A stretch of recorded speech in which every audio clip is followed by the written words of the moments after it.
வந்து டிடி தினகரன் வந்து ஒரு அரசியல் எக்ஸ்பீரியனான காலாவதியான ஆள், அவரை பற்றி பேசக்கூடாதுன்னு எடப்பாடியார் சொல்லியிருக்காங்க அப்படின்னு ஒரு கொஸ்டின். அதாவது டிடிவி தினகரன் குறித்து எடப்பாடி எதுவும் பேசக்கூடாதுன்னு சொல்லியிருக்காரு.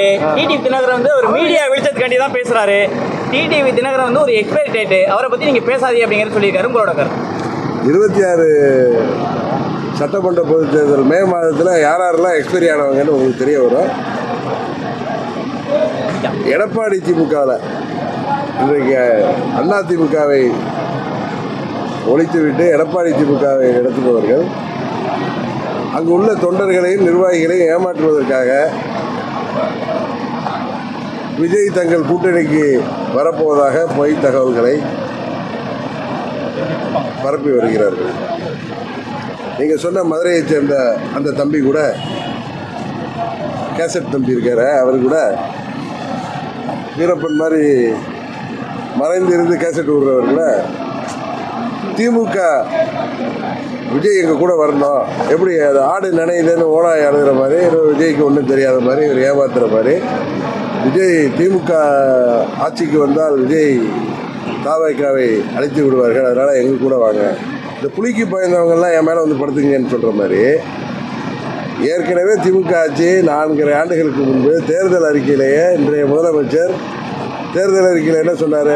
அன்றைக்கு பழனிசாமி ஆட்சியில் ஊழல் பெருக்கெடுத்து ஓடுகிறது, ஊழல் செய்தவர்கள் அனைவரையும் தனி நீதிமன்றம் அமைத்து வழக்குகள் போட்டு நீதிமன்றம் மூலம் சட்டத்தின் மூலம் அவர்களை தண்டிப்போம் என்று சொன்னார். அதுபோல் கொடநாடு கொலை வழக்கில் சம்பந்தப்பட்டவர்களை நெருங்கிவிட்டோம், யாராக இருந்தாலும் விடமாட்டோம் என்று சட்டமன்றத்திலே பலமுறை முதலமைச்சர் சொன்னார். 4.5 வருஷம் ஆகிட்ட ஆட்சி வந்து.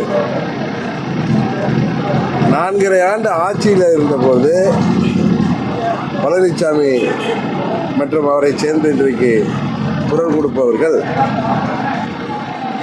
மக்கள் வரிப்பணத்தை சுவைத்தவர்கள், இந்த சுவை கண்ட பூனை எப்படியாவது திருப்பியும் அந்த பாலை சுவைக்கணும்னு என்னென்ன பகிர்ந்த முயற்சி செய்ய, அதுபோல் இன்றைக்கு அவர்கள் எப்படியாவது விஜயை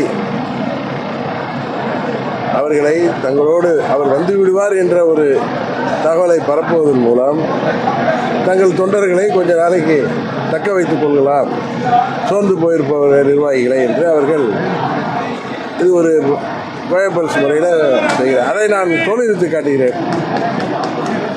ஒரு சூப்பர் ஸ்டாராக இருக்கிற விஜய் அவ்வளவு வருமானத்தை எல்லாம் விட்டு இன்றைக்கு கட்சியை தொடங்கி இந்த கல்லாப்பட்டி பழனிசாமியை போயா முதல்வராக்க வரதுக்கு அவர் வருவாரா?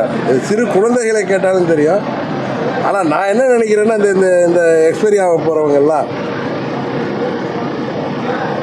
தங்களால் பழனிசாமி தலைமையில் நீ ஆட்சி அமைக்க முடியாது என்பதை உணர்ந்து விஜயின் தலைமையை ஏற்று அவர் கூட்டணி செல்வதற்காக இப்படி பேசி வருகிறார்களோ என்று தான் எல்லோரும் பேசிக்கொள்கிறார்கள். அதை நான் சொல்கிறப்ப திருநருக்கு தேல் கூட்டின மாதிரி அவர்கள் துடிப்பதற்கு நான் பொறுப்பாக முடியாது. அவர்கள் உறுதியாக இந்த தேர்தலில் துரோகத்துக்கு உறுதுணையாக இருப்பவர்கள் வீழ்த்தப்படுவது உறுதி என்பதை மாத்திரம் நான் சொல்லிக்கிறேன். இப்போ அதிமுகவோட தாவேகா கூட்டணி உறுதியாக, அதிமுகவோட தாவேகா கூட்டணிங்கிறது உறுதியாகுமா? இல்லை, விடிய கதை கேட்டு சீதிக்கிறாம சித்தர் பண்ணிருக்கீங்க.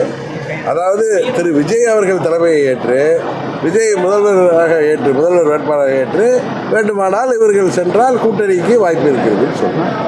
சரிதானே நான் சொல்றது? புரியுதுல்ல? ரைட்.